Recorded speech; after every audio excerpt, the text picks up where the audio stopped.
Well, did you ever wonder how large matches accommodate all the posse with requests that they receive? I know I did, at least before I found myself having to do it.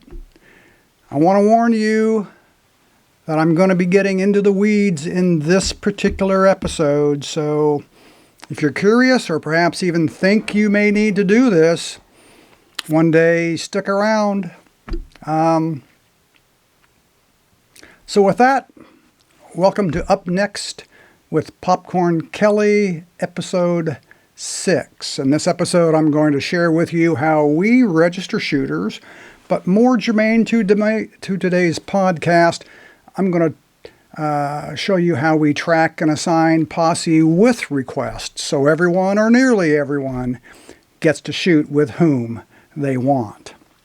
So, let's set the stage by reviewing the issue I faced the first time we held the Illinois State Championship in 2022.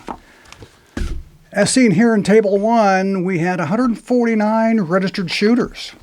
127 of them listed one or more names with whom they'd like to posse. Only 22 shooters left the posse with field blank.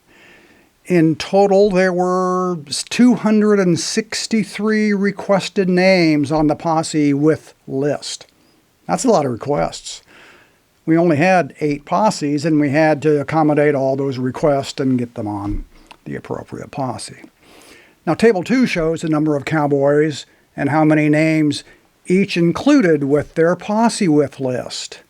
This ranged from one person listing 16 names to 53 people listing just one. Table 3 shows how many times any particular shooter was listed on someone else's registration. You know, there are a few cowboys and cowgirls out there that just seem to be popular, and they're on a lot of posse with lists. As you can see, one person was requested by 9 different shooters. Someone else was requested 8 times, and another 7 times, and so on.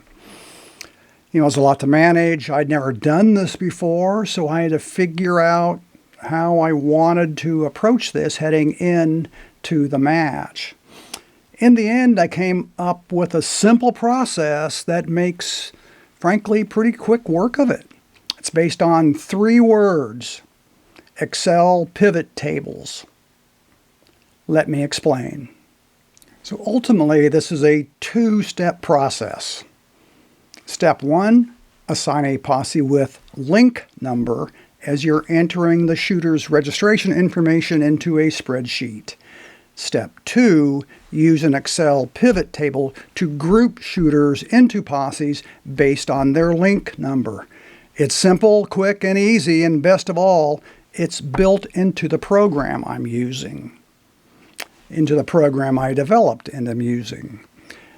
You know, it all starts when I'm adding new shooters to the spreadsheet. As shown in the registration form displayed behind me, this form contains all of the registration information we need to capture for the match. All the typical information: the alias, the SAS number, the category, the posse with requests, name, address, phone number, waiver status, and more. For today's podcast, I'll be focusing on these first set of columns. As you can see, I added 2 new columns to our traditional registration worksheet: a posse with link number column and a posse group column. I begin the posse request management process by simply assigning a posse with link number in the link number column when I register a shooter, when I enter their name, beginning with the number 1, then 2, 3, and so on. The key word is link. When someone registers and references a previously registered shooter, or if they are referenced by a previously registered shooter, I assign the same link number. If there's no common link, I assign the next link number in sequence.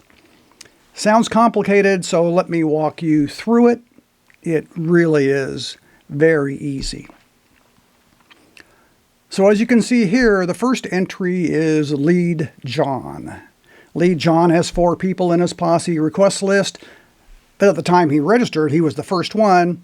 They, of course, hadn't registered yet, so the form below him was blank. It's not possible for the first person to have any links to a shooter, so I place a number 1 in his link number column. Entry 2 was Big 10. Since Big 10 did not have any posse with requests, and Lead John did not name him, there is no link between them. There's nothing linking him to Lead John, so I signed Big 10, the next posse with link number in order, the number 2. So now let's look at the 3rd and 4th entries, Miss Marple and Safe Mark. Note that they requested to posse with each other and didn't enter any other names. Neither Lead John nor Big 10 requested to posse with either one of them. So I signed Miss Marple, the first entry, the next posse link number in sequence, the number 3. And now this is key, because Safe Mark requested to posse with Miss Marple. I entered a 3 as his link number, 2. They shared a posse with request, so I signed them the same link number. This will ensure that they get assigned to the same posse group later. Now, I want to show 2 more quick examples that are slightly different. Taking a look at the 5th entry, Blue Jean. Now, she didn't request a posse with anyone. However, note that Lead John asked to posse with her.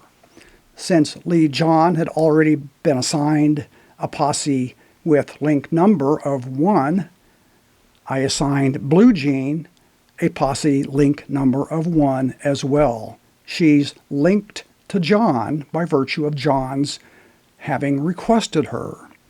In this case, the link was created because he named her, but it would have been the same if she had named him. All it takes is a link in the posse with requests. Now let's look at one more example, a sort of serial linking. As you can see, Okie Bob wanted to posse with Pigeon Forge. So he was assigned Pigeon Forge's posse link number 5. Now Rapid City Ron registered a few days later and requested to shoot with Okie Bob. Because Rapid City Ron wanted to shoot with Okie Bob, who was assigned the same link number as Pigeon Forge, I assigned Rapid City Ron link number 5 as well. Ron was linked to Okie Bob, who was linked to Pigeon Forge. So in that way, they're all linked. In short, if there is a link, simply use the previously assigned posse with link number. Use the next link number in sequence only when no link between shooters exists. And then this just continues with each additional registration. At this point, we're merely grouping people who want to shoot together via a link number. So now, let's get to the fun part, building posses based on the assigned link numbers. To do this, I use an adjacent worksheet in the program, the Posse Pivot Table worksheet. You'll see the pivot table listing all the shooters by link number on the left, with 2 adjacent tables to the right. The center one for Posse Marshals only, and the one on the right for general registrants. Note that all shooters are grouped by a link number, but listed in the unassigned posse assignment column. I have to add that these tables are automatically created by the program. The user does not have to manually enter any of this information. It's automatically populated. So the first step to building posse groups is to identify and enter the Posse Marshals and their link numbers in the Posse Marshal table in the center of the pivot table worksheet. Although I could do this one at a time, for the sake of expediency, here I'm going to place all 6 Posse Marshals in the table, beginning with row 1. The name order doesn't matter. What's critical is that I enter each Posse Marshal's name and their link number in the 2 green shaded columns. Note that the adjacent Posse Marshal group letter in the rightmost column of that center table, the white shaded cells, are fixed and represent the Posse group letter assigned to each Posse Marshal. Lead John is in Posse Group A by virtue of his being in the top row. Miss Marple is assigned to Posse Group B, and so on. Again, the order that you put them in the Posse Marshal group table doesn't matter. So now, the pivot table magic happens. I click on the pivot table located directly to the left of the Posse Marshal table, anywhere. Then I click on the pivot table Analyze along the top menu, then click Refresh. Doing this updates the pivot table as shown. Now, here's the magic. Note that all 6 Posse Marshals, their link number, as well as all the shooters that share that link number, are now assigned to their respective Posse groups. You can see I now have 6 Posse groups, A through F. Posse A, C, and D have 9 shooters assigned to them. Posse B and F have 2 shooters, and Posse E has 1 shooter assigned to it, the Posse Marshal. It's important to point out that all of the shooters assigned within this Posse group are there because they shared the link number with that Posse Marshal. A quick look at the bottom of the pivot table shows the remaining unassigned shooters, again, grouped by a common link number. At this point, we just work our way through the unassigned list, assigning them link number by link number to one of the Posse groups A through F. Now, this is where the process really shines and makes very quick work of moving people into posses while honoring their posse with requests. All I do is decide which Posse Marshal to assign that link number to. Which one do I want to assign them to? Which group? Looking at the unassigned list, I see that the first group, number 2, has 13 shooters in it, a fairly large linked group. Now, looking at my Posse groups, A through F, I see that Posses A, C, and D already have 9 shooters in them. If I were to add link group 2 to any of these, it would take them well above our target posse size. This means I must add them to either B, E, or F. So, for the sake of this demonstration, let's add them to B, which only has 2 shooters in it so far.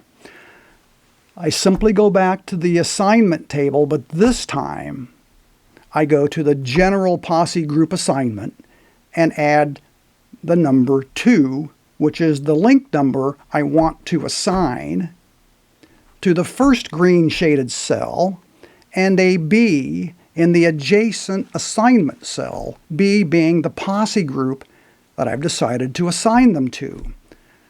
Once I move over and click in that pivot table and refresh it, you can see that the link group 2 is now assigned to Posse B. And at this point, you just continue assigning posse with link numbers from the unassigned category at the bottom of the pivot table to the posse groups until all groups are assigned. And it really is as simple and as easy as that.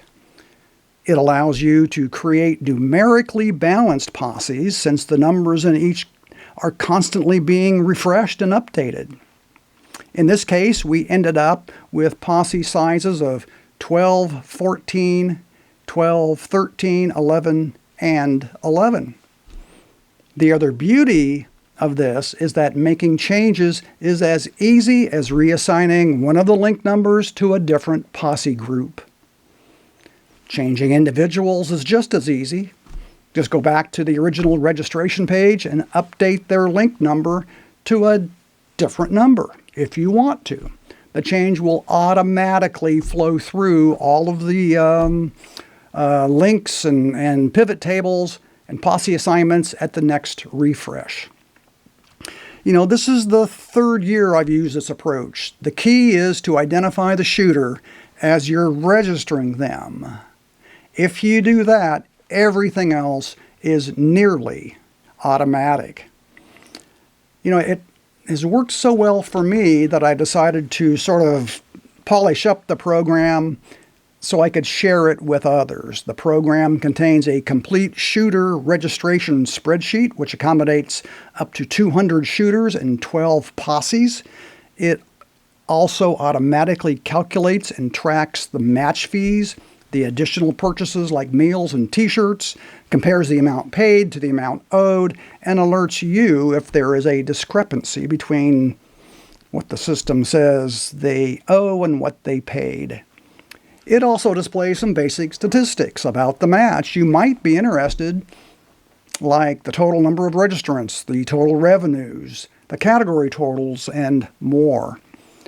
And it does all of this automatically. All the user has to do is to enter the registration information, identify the links, and select the Posse Marshals. You know, the only requirement to using this is that the user should be modestly familiar with Excel. You don't have to be an expert. The program does all the work, but it's likely going to be a bit of a challenge if you are wholly unfamiliar with Excel. If you're in charge of organizing a large match and want to give this approach a try, you can download the program and do so. I'll enter the download link in the description below. The program contains a set of instructions as well. Some of the variable fields are alterable as well. So it's all explained in the spreadsheet. So I hope this sheds some light on the complexities of accommodating posse with requests in larger matches. I'm certainly not saying this is the best or the only approach. I'm sure there are many ways to skin this cat. All I know is I needed something, this is what I came up with, and it works really well for us. So, with that, this is Popcorn Kelly signing off. Thanks for watching, and as always, hopefully our paths will cross one day, wherever that may be. But my heart is straight and true. That's how I see things. My Stetson hat on my head, tipped like little Joe's. I'll be like that when I'm dead, when there ain't no